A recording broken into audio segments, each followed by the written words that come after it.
Casino, thank you so much. Ayan. You know guys, sa totoo lang, this year I'm so very lucky. You know why? I tell you why. Because they have a lot of opportunity to coming for me. 2 months ago, we're in Europe. Nag-perform ako sa isang event na hindi ko akalain na siya ang owner po ng venue na yun. Andrea Bocelli. While performing on the stage, my goodness, he's watching me. Yeah.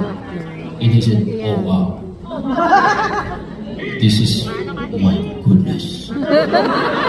And then, alam niyo yung feeling pala ng pag nasa harapan mo na pala yung idolo mo, sobrang kabado ka. Minsan hindi ko maalam kung natatay ako, no?